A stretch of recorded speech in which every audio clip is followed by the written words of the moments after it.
Bien, iniciando la segunda sesión de razonamiento verbal del segundo grado, hemos estado tratando en los últimos temas lo que ha sido la práctica de textos argumentativos y es que ya tú debes estar al día con estas actividades porque sencillamente todas las semanas vemos clases de razonamiento verbal de segundo grado los días lunes y días viernes. Es decir, que debemos haber avanzado bastante en nuestras actividades domiciliarias. Entonces, eh, vamos a avanzar a lo que, porque ya nos queda poco para terminar nuestro ciclo, nuestro libro. Y es que estuvimos hablando lo que era la definición. A veces tenemos conceptos errados de una palabra porque las definimos mal. Y es que si yo defino un ejemplo, quiero definir un tubo de ensayo, entonces le pregunto a María, María, ¿qué es un tubo de ensayo?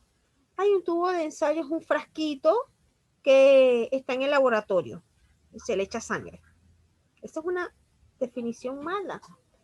Eso se le acepta a una persona que no estudia, pero una persona que está estudiando, usted que se está formando, usted no debe tener este tipo de respuesta ante una definición. Entonces, para ello, ¿cómo elaboramos bien una definición partiendo de un término? Bueno, primero la definición es una proposición clara y exacta. ¿Ve? Clara y exacta. Un momentico.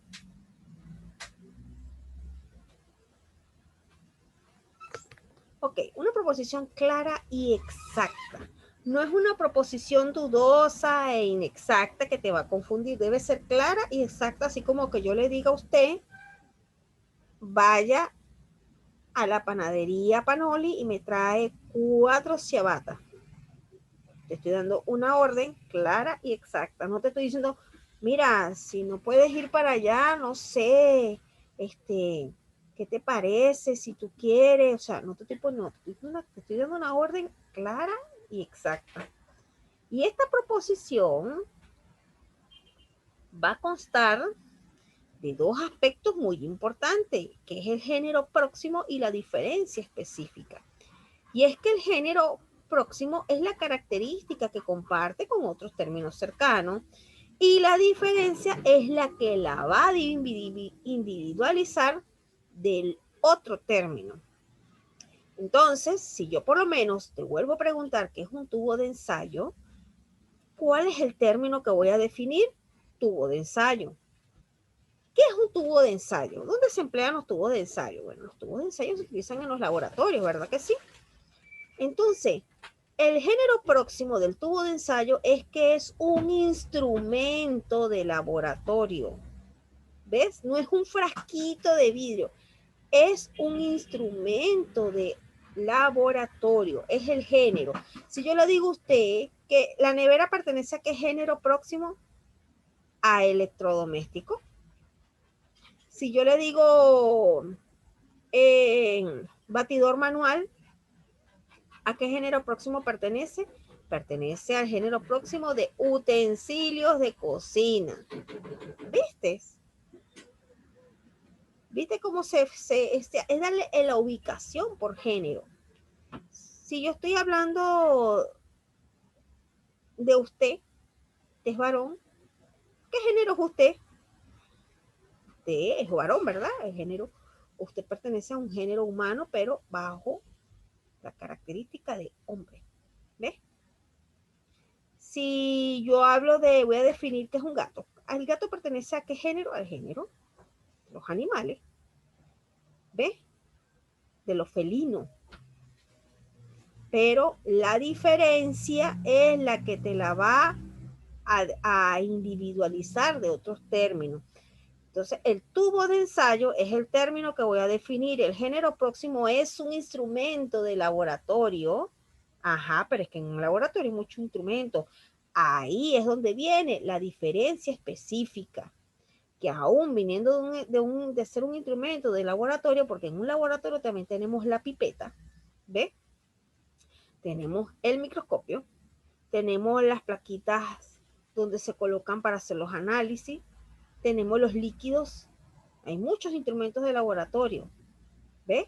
Pero la diferencia que la va a hacer es que el tubo de ensayo, su material, ahí voy a decir, mira, el tubo de ensayo es un instrumento de laboratorio de, de material de vidrio o hecho en base a material de vidrio, el cual es donde se analizan, ¿ves? La sangre o ciertos químicos, porque no puedo decir que nada más la sangre. Se analizan también químicos, los farmacéuticos utilizan los tubos de ensayo. Ahí voy a dar las características que la va a individualizar de los demás términos, de los demás géneros. Es como que yo diga, ella es del género femenino, ¿ves? Pero ¿cuál es la diferencia? En que si es una niña, una joven, una adulta o una persona de la tercera edad. Es lo que yo voy a hacer la diferencia.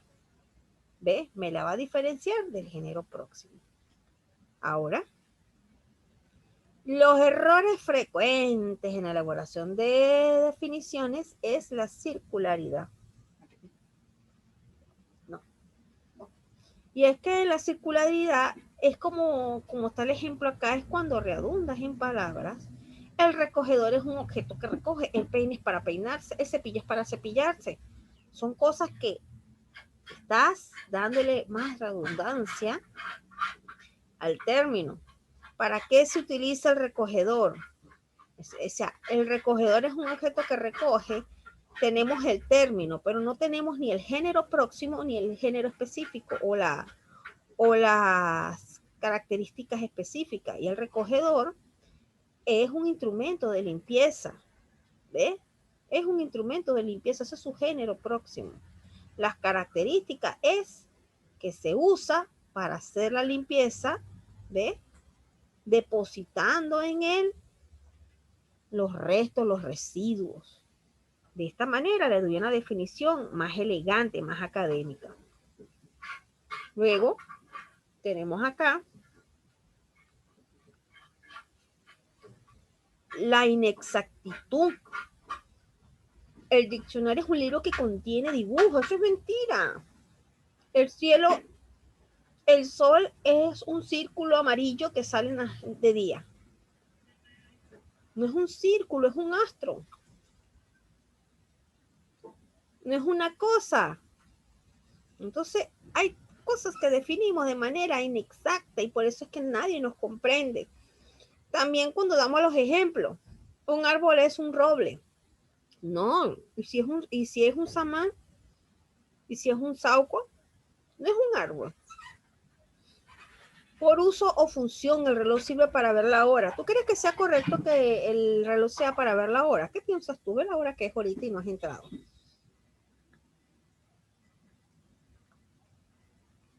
Entonces, a partir de todos estos ejemplos, mira lo que hemos visto, lo que vimos en la última clase.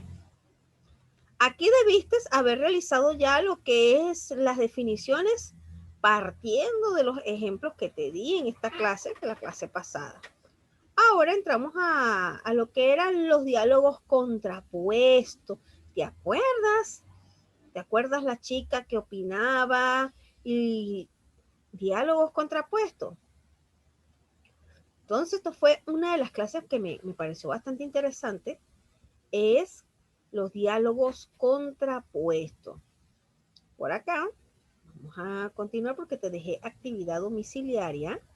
Y es que estamos haciendo un repaso de lo que han sido las clases. Vamos por aquí.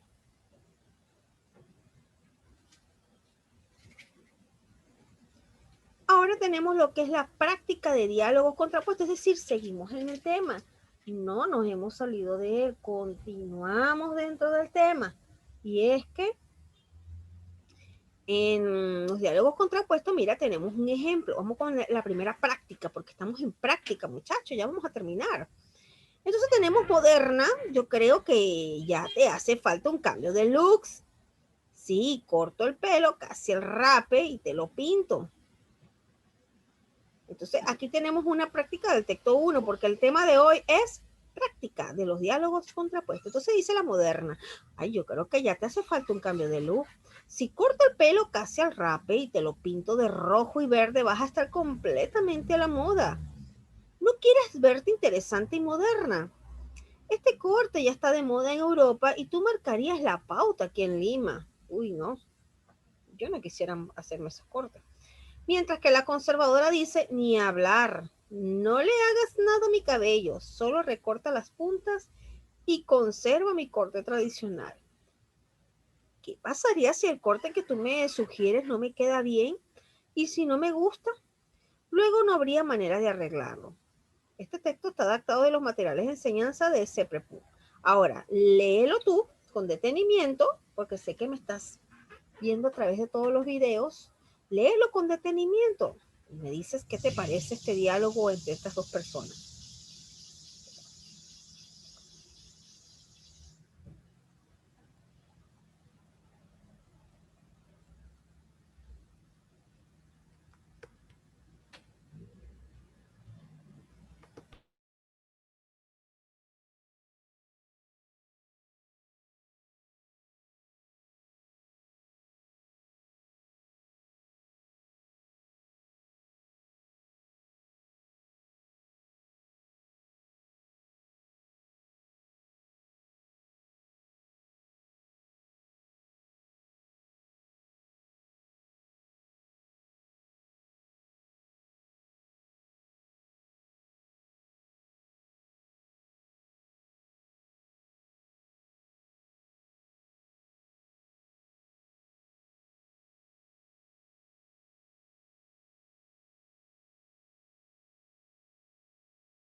Bien, vamos continuando con el desarrollo de la clase. Ya leíste y analizaste, ya te diste cuenta. Entonces la chica, la moderna, le dice que te hace falta un cambio de look. ¿Qué te parece si te lo cortamos? Casi cortico, cortico, cortico y te lo pintamos de rojo con verde. Eso está de moda en Europa. Mientras que la conservadora dice ni hablar. Hasta yo diría, no, ni se te ocurra, niña, hacerme eso. Entonces aquí tenemos el primer ejercicio. Ay, me fascinan los ejercicios. Vamos, muchachos, vamos. Yo sé que tú puedes. Ya desayunaste. Si no has desayunado, aprovecha de desayunar mientras ves las clases. ¿En qué afirmaciones se puede resumir el argumento central de la moderna? ¿Sabes cuál es la moderna, no? La que quiere hacer el cambio de look, que es extraño. Volvemos a repetir, ¿en qué afirmación se puede resumir el argumento central de la moderna? ¿En qué? Aquí tenemos las opciones y las vamos a analizar para hacerte el modelo de descarte. Dice que la opción A, un cambio de look siempre es bueno. O sea, ¿por qué? Vamos a entender la pregunta. ¿En qué afirmación se puede resumir el argumento? O sea, el argumento que está haciendo la chica moderna. Vamos a analizar cada una. Ya dice que un cambio de look siempre es bueno. Sí, sí, a veces siempre es bueno, pero no de una manera tan drástica, ¿no? En el cambio de look debe primar la moda. Yo, a mi modo personal, voy a diferir mucho. El cliente no siempre tiene la razón. Ya quitamos mal. La de Europa es el centro de la moda. Y la E, lo que está de moda es valioso. Entonces, ¿qué es la afirmación del argumento? ¿Por qué ella dice que hacerse ese cambio de look es acorde? Es lo que ella tiene que hacerse, pues. Y es que si leemos bien, ella dice que ese cambio de look está de moda en Europa y que sería una sensación aquí en Lima. Entonces, ella afirma que está de moda en Europa. Entonces, La afirmación es que aquí la opción sería un momentico, mi lapicito. Esta es la afirmación que ella hace, que en Europa es el centro de la moda, y si eso está de moda en Europa, entonces usted no está desactualizada. Esa es la afirmación que ella puede resumir, se puede resumir del argumento de la chica moderna.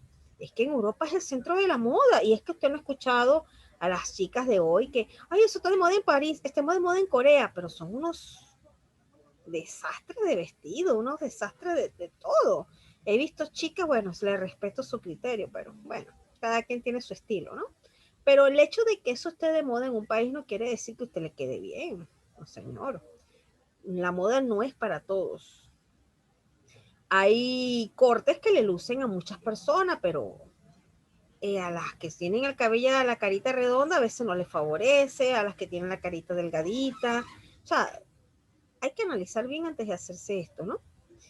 Entonces tenemos aquí el argumento central, al número 2 de la conservadora. ¿Cuál es el argumento central? ¿A qué se resume? A, ser tradicional es preferiblemente a estar a la moda. O sea, conservar un look tradicional es estar a la moda. Bueno, de mi parte no.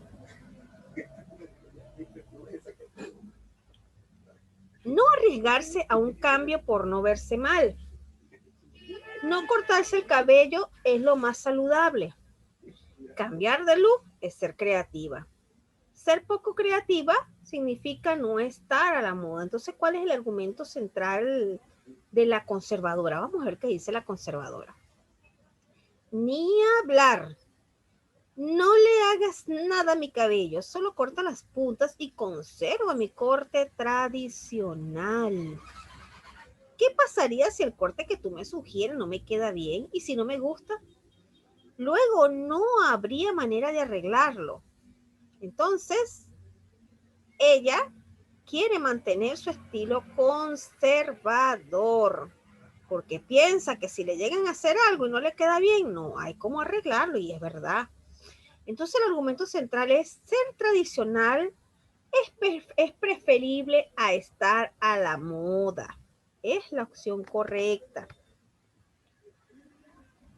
No arriesgarse a un cambio por no verse mal.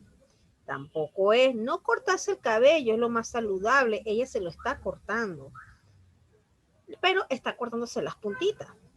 El cambio de look es ser creativa. Tampoco lo está afirmando. Ella piensa es que si se lo hace y no le queda bien, ¿cómo se lo arregla?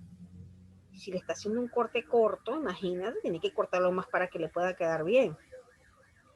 Bien, vamos a continuar. ¿Qué premisa de ser cierta reforzaría el argumento central de la conservadora? Analízala bien, vamos a leer. Analiza los argumentos primero. ¿Cuáles son las opciones que te da para saber si esto es así? Porque a veces nos equivocamos cuando hacemos las cosas a simple vista.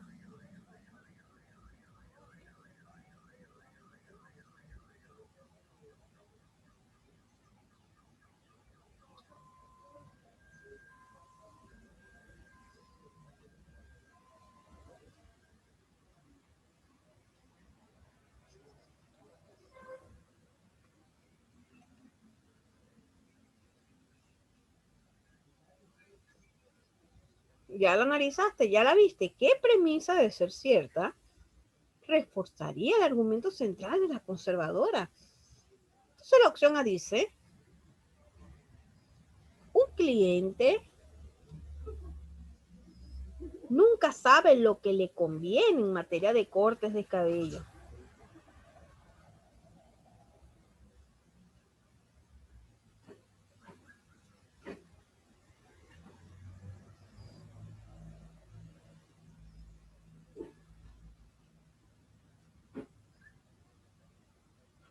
Entonces, un cliente nunca sabe lo que le conviene en materia de corte de cabello.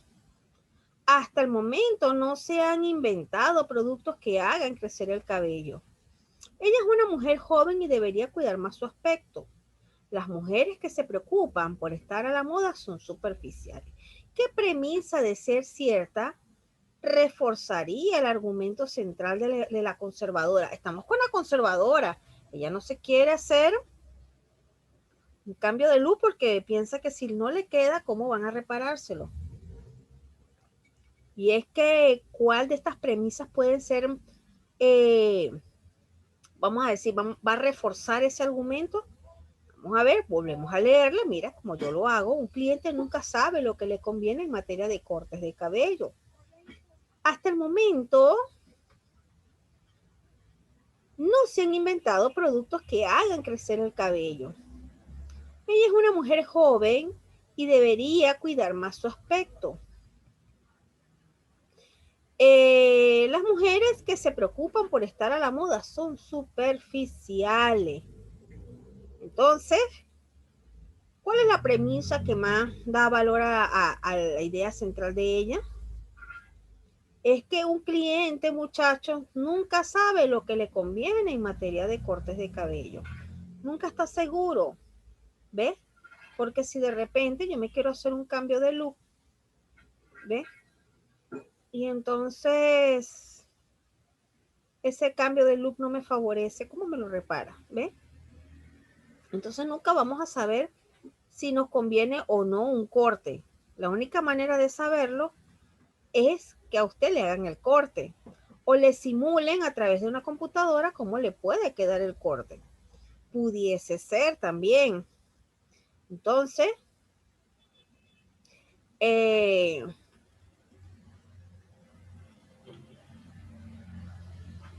también tenemos acá las mujeres que se preocupan por estar a la moda, son superficiales. ¿Tú qué piensas de ese argumento? ¿Será cierto que las mujeres que se preocupan por la moda son mujeres superficiales? Que no necesariamente está a la moda quiere decir que sea superficial. Entonces, la opción es la A. Un cliente nunca sabe lo que le conviene en materia de corte. Ahora, en el texto número 2 tenemos maestro romántico y dice, es de vital importancia para la preservación de su identidad cultural enseñar las lenguas propias a los niños de las comunidades selváticas. El Bora o el Campa son tan importantes como el castellano para ellos. Por eso, el desarrollar una educación bilingüe en nuestro país es fundamental. Si no entendemos esto, terminaremos comportándonos como los conquistadores españoles del siglo XVI que imponían su cultura a la población indígena. Esto lo dice el maestro romántico. Mientras que el maestro realista dice, hay que ser realista y no tan romántico. Hoy en día el saber lenguas como el chipivo o el machiguenga o machigüenga no les sirve de nada. Por el contrario, eso mantiene a las etnias amazónicas de nuestro país en el atraso y en la postración. Además, esas lenguas van a desaparecer tarde o temprano, a pesar de los esfuerzos por preservarlas. Lo mejor es que estos pueblos entren a la órbita del mundo globalizado, manteniendo hasta donde puedan hacerlo sus propias tradiciones. Por eso, desde los primeros años se debe enseñar el castellano a los niños de estas comunidades. Ajá, muy bien. ¿Cuál es la tesis del maestro? Pero del maestro romántico, porque sostiene de que es vital, es necesario que ellos conserven este tipo de lenguas. ¿Cuál es la tesis central de él? ¿Qué piensas tú de esto? Entonces, cuando volvemos a leer, nos damos cuenta que dice que es de vital importancia para la preservación de su identidad cultural enseñar las lenguas propias a los niños de la comunidad selvática, porque son importantes como el castellano para ellos. ¿Ves? Porque él piensa que si no se aplica esto, si no se enseña esto, de que se tenga que aprender ambas lenguas y también incorporar a la lengua castellana, dice que se actuaría como los españoles del siglo XVI, pues, que impusieron su lengua, su propia lengua, pues, y le omitieron la otra. Entonces la tesis del maestro romántico es que es necesario conservar este tipo de lengua, este tipo de idiomas para su identidad cultural. ¿Ves? Su identidad cultural. Esa es la tesis que él mantiene. ¿Qué punto de vista propone el maestro realista? Y es que el maestro realista, él dice que las etnias amazónicas estarían en atraso y en la postración. Eso es el punto de vista de él, porque enseñarlos a que conserven nada más su propia lengua indígena, veas el chipibo o el machihuengua, eh, lo estás dejando a que ellos se mantengan allí y no puedan avanzar. ¿Ves? Entonces ellos lo que tienen es que mantenerse aprendiendo la nueva lengua, el castellano. Entonces, ¿cuál es el punto de vista del maestro realista? Bueno, mira, su punto de vista es, por aquí la tengo, ajá, su punto de vista es que aprender, conservar esta lengua va a ser de atraso y postración para los mismos indígenas, puesto que estas lenguas van a desaparecer tarde o temprano. Ese es el punto de vista del maestro realista. ¿Cuál es el argumento central del maestro romántico? Y es que el argumento central del maestro romántico, él sostiene, volvemos al texto, es que esa es su identidad cultural y por lo tanto hay que conservarla. ¿Te das cuenta cómo lo estoy haciendo? Entonces, de esta manera, nosotros argumentamos, analizamos este tipo de, de texto, ¿ves? Y viste que estamos en diálogos contrapuestos. Bueno, de esta manera tú analizas y usted analiza y va viendo cuáles son las que le conviene. Si usted cree que el punto de vista del maestro romántico es un poco más conservador, porque si lo volvemos a analizar, si él quiere, él piensa, ¿no? Porque no es lo que quiere, él piensa que mantener este tipo de lengua es bueno porque se conserva la cultura, ¿ves? No desaparece. Claro, también es bueno que aprenda castellano, pero que la mantenga como una lengua extra, mientras que su lengua natal sea la que él aprendió. Entonces, eh, dice que si nosotros le imponemos, la sociedad le imponemos a que aprenda el castellano nada más, entonces estaríamos actuando como los conquistadores del siglo XVI, ¿ves? Mientras que el maestro realista le dice, mira, no es que yo te quiera echar a perder la fiesta, pero es que si tú nada más lo dejas con su lengua materna, su chipibo o machihuengua, entonces lo vas a tener en atraso constante, no van a poder salir de allí, ¿ves? Porque nadie les va a entender y tienen que quedarse en su propio territorio. A cambio que si tú lo enseñas también el idioma castellano, ¿ves? Lo vas a hacer avanzar. Entonces, tarde o temprano, ese tipo de lengua, chipibo, machique, guachigüengua, va a desaparecer. Entonces, antes de que desaparezca, es mejor que él haya aprendido su lengua castellana, ¿ves? Y pueda sobrevivir en este mundo que el día de mañana quiere salir de esa comunidad para estudiar en otro sitio o quiere laborar en la ciudad, no tenga problema porque sabe castellano, ¿ves? Entonces ese es el diálogo que se arma aquí, diálogo contrapuesto. Entonces tenemos ahora como tema redacción de textos 3. Mira que ya estamos terminando, estamos en la página 86.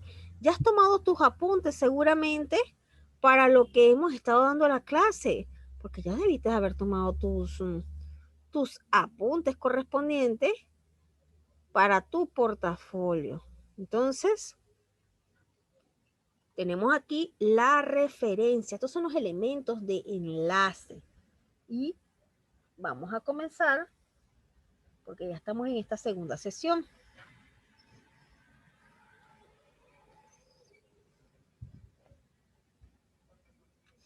La referencia es una técnica que permite establecer la relación que existe cuando un elemento señala a otro dentro de la redacción de texto. Y es que esta relación de referencia se emplea principalmente para evitar el vicio de la monotonía en la redacción y establecer de esa manera la coherencia textual. Entonces, así como nosotros pedimos una dirección, mire señor, ¿dónde me queda el colegio Sebas Reina de Los Ángeles? Mire, usted agarra un carrito y le dice que la deje en la comisaría de la Petituar. Ese es el punto de referencia. Al frente tiene un parque. No sé cómo se llama el parque ahorita, ¿no? Usted está dando una referencia. ¿Cuál es la referencia que te está dando? La comisaría y el parque. ¿Ves? Entonces, en el texto, la referencia es una técnica que permite establecer una relación, ¿ves? Dentro del propio texto, pero de una manera organizada, coherente, bien estructurada. Y entre ellas tenemos la elixir. Momentico. Tenemos la elixir y podemos ver varios ejemplos. Momentico. Podemos ver los que son los ejemplos que tenemos. Dice que el profesor y sus alumnos dialogan sobre la importancia del curso de redacción. Ellos pertenecen al Colegio Trilce. Entonces, la elixir se refiere a ciertas construcciones sintácticas en la que no aparece alguna palabra que se refiere a una entidad lógica para darle sentido a la frase. También tenemos que consiste en omitir voluntariamente elementos de una oración que se sobreentienden por el contexto. ¿Ves? Lo bueno, si breve, dos veces, ¿ves? Es omitir. También tenemos acá otro concepto que dice que el elixir consiste en la supresión de ciertos términos con el objetivo de construir oraciones más cortas. Y un ejemplo es, el oro hace soberbio y la soberbia necios. ¿Ves? Entonces, tenemos otro concepto de elixir por acá, consiste en omitir palabras que no son necesarias para completar el sentido de las oraciones y pueden considerarse lo opuesto del pleonasmo. Es una oración que puede suprimir cualquiera de sus términos y hasta dos juntos. Viste que son varios conceptos. ¿Y de qué nos hablan todos? De omitir palabras. Entonces, el profesor y sus alumnos dialogan sobre la importancia del curso de redacción. Ellos pertenecen al Colegio Trilce. La segunda dice, don Miguel Grau es el máximo exponente de la campaña marítima durante el conflicto contra Chile. Actualmente es considerado émulo de la Marina de Guerra de Perú. ¿Te das cuenta que hay unas palabras que están en negrita? Y es que estas palabras en negrita, aquí tenemos la otra, ¿ves? Son los ejemplos por elixir. Cuando dice el profesor y sus alumnos dialogan sobre la importancia del curso de redacción, la palabra ellos, ¿a quién hace referencia? Al profesor y sus alumnos. Aquí voy a omitir el profesor y sus alumnos y voy a llamarlos ellos. Ellos pertenecen al Colegio Trilce. En el caso de la segunda oración de don Miguel Grau, dice que actualmente es considerado. ¿Quién es considerado? Don Miguel Grau. Entonces, ¿qué voy a hacer en esta parte? Omitir a don Miguel Grau y le voy a colocar considerado. ¿Ves? Porque no voy a repetir otra vez don Miguel Grau. ¿Ves? Es como que si estuviéramos diciendo el recogedor recoge. Hay mucha redundancia de palabras. Entonces, por pronombres, un momentico, por pronombres demostrativos, aquí tenemos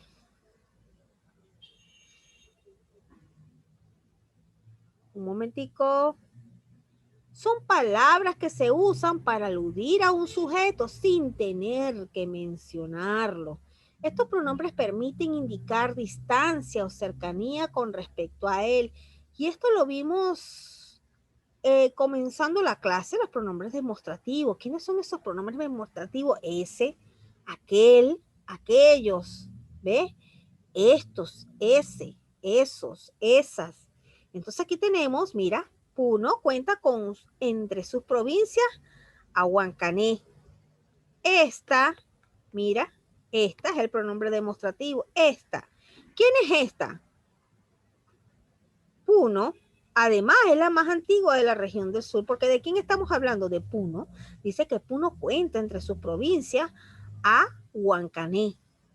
Esta, además, es la más antigua de la región del sur. Estamos hablando de Puno, pero de la provincia de Huancané. ¿Quién es Huancané? Esta, ¿viste? Tenemos acá el atletismo, es un deporte que implica dos tipos de movimiento, los anaeróbicos y los aeróbicos. Entonces, un momentico, estos, mira bien cómo va aquí el pronombre, estos. ¿Quiénes son estos? Los anaeróbicos y los aeróbicos. Deben ser practicados en forma simultánea para lograr mejores resultados físicos. Esos son estos, los anaeróbicos y los aeróbicos. Si yo digo, los estudiantes no entran a clase de razonamiento verbal porque ellos les cuesta pararse a las 9 de la mañana. ¿Cuál es el pronombre demostrativo? Ellos, porque estoy hablando de los estudiantes que les cuesta pararse a las 9 de la mañana, mientras que su profesora se para a las 6:30 de la mañana a hacer el desayuno para estar preparada a las 9 de la mañana porque tiene que atender mucha gente. ¿Viste? Entonces, ahora tenemos los pronombres relativos. Y es que vamos con pronombres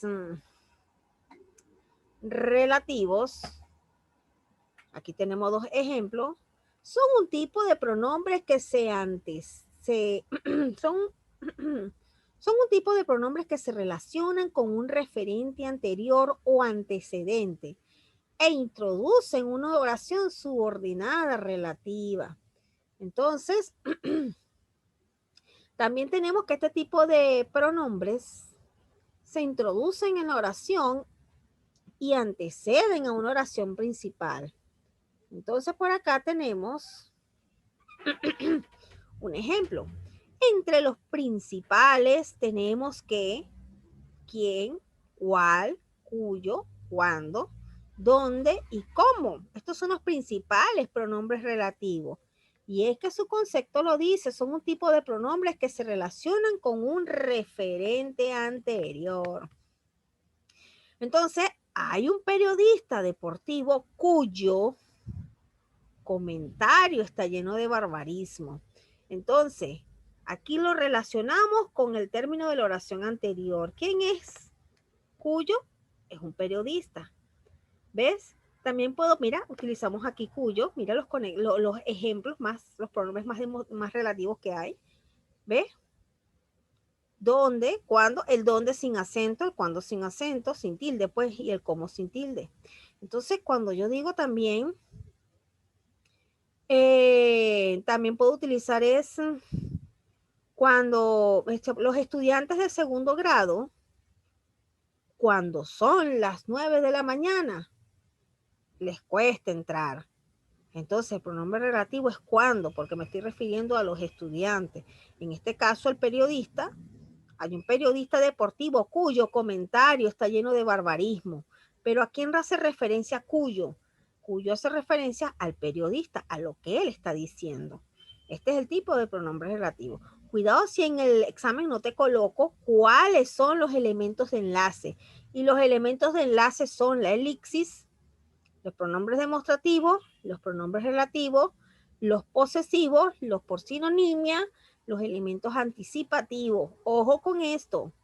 Figúrate que en este examen, en ocasiones yo siempre te doy a ti los temas que van, pero en esta ocasión no va a suceder esto.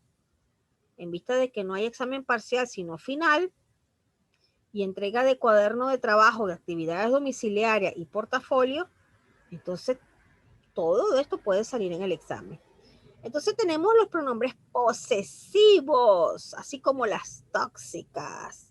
Y es que los pronombres posesivos son míos, mis, ¿ves? Son los que nosotros mismos, cuando yo digo, un ejemplo,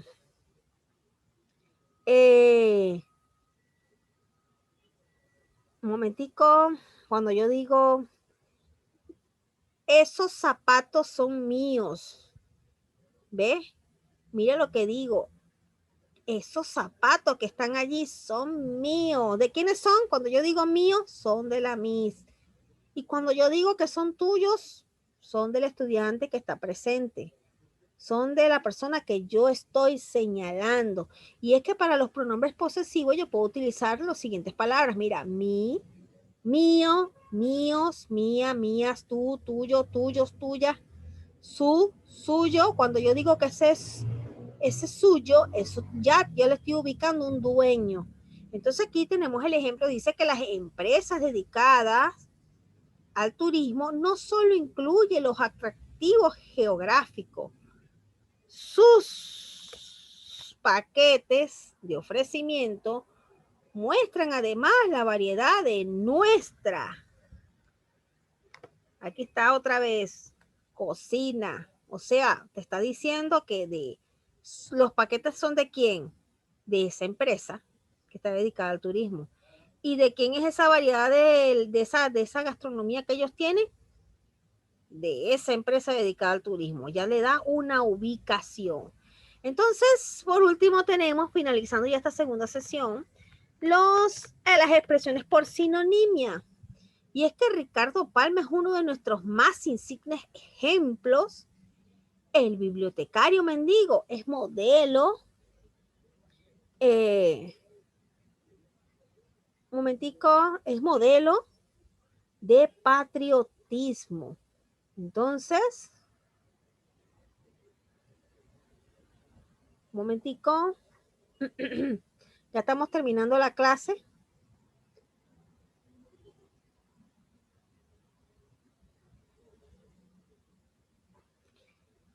Tenemos que las que son las expresiones sinónimas, como te darás cuenta en la oración, dice que son palabras que tienen un significado similar o idéntico entre sí y pertenecen a la misma categoría gramatical. Por ejemplo, los sinónimos de desastre son calamidad, devastación. ¿Y cuál sinónimo conseguimos en esta expresión que tenemos acá? Ricardo Palma es uno de nuestros más insignes ejemplos. El bibliotecario mendigo es modelo de patriotismo. Y es que aquí tenemos, mira, insignes, ¿ves? Patriotismo. Entonces aquí ya hay una cierta expresión de sinónimo. Claro, no va a ser tan directo, pero es que estamos hablando de alguien que dejó huella en la historia. Y por último tenemos los elementos anticipativos. Y su palabra lo dice. ¿Qué será para ti los elementos anticipativos? ¿Qué comprendes tú por ser elementos anticipativos?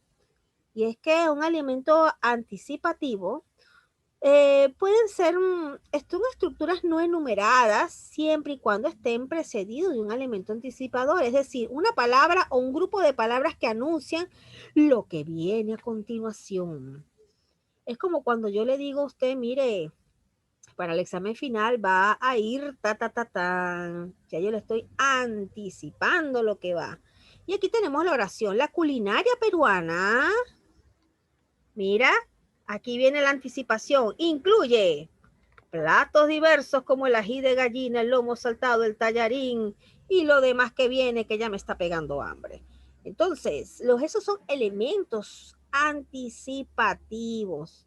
Entonces, ya finalizamos nuestra segunda sesión y tienes que realizar esta actividad de la página 87 de tu libro.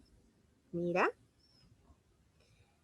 nada más vas a hacer la 87 porque en la próxima clase, vamos a ver qué fecha es la próxima clase, el día lunes. Estamos viendo, le vamos a hacer el examen el 18, entonces estaremos viendo la clase del lunes y la clase del viernes porque el examen es el 18. Entonces nos quedan 2 clases más. Así que solamente tienes una sola actividad domiciliaria en la página 87, porque vamos a continuar el tema con los conectores lógicos. Ponte al día y mi número de teléfono, por favor. No te quiero jalar en esta asignatura por algo que es súper fácil. Anota mi número, Marchena, de mi nuevo número de teléfono, porque ya el otro no lo tengo. 998-199-571. Deja de estar parándote a las 10:30 de la mañana. Estás bastante joven. Vamos a pararnos temprano. Ve que tú me se para súper temprano para atender a sus 2 hijas, el esposo y un sobrino y un gato. Bueno, de esa manera, párate temprano para que puedas entrar a tu clase, ¿ves? Y dispón ese tiempo para lo que es la enseñanza. Entonces, escríbeme si tienes dudas a mi número 998-199-571. Y hasta aquí finalizamos nuestra clase de razonamiento verbal. Entonces nos estamos viendo el día lunes a las 9 de la mañana para continuar la clase. Entonces, como se dice en japonés, sayonara, arrivederci. Es broma. Entonces nos vemos en la próxima clase, muchachos, cuídense. Cero hacer fiestas de Corona Party, nada de eso. Cuídense ustedes mismos. Y nos vemos el lunes a las 9 de la mañana en la clase de razonamiento verbal.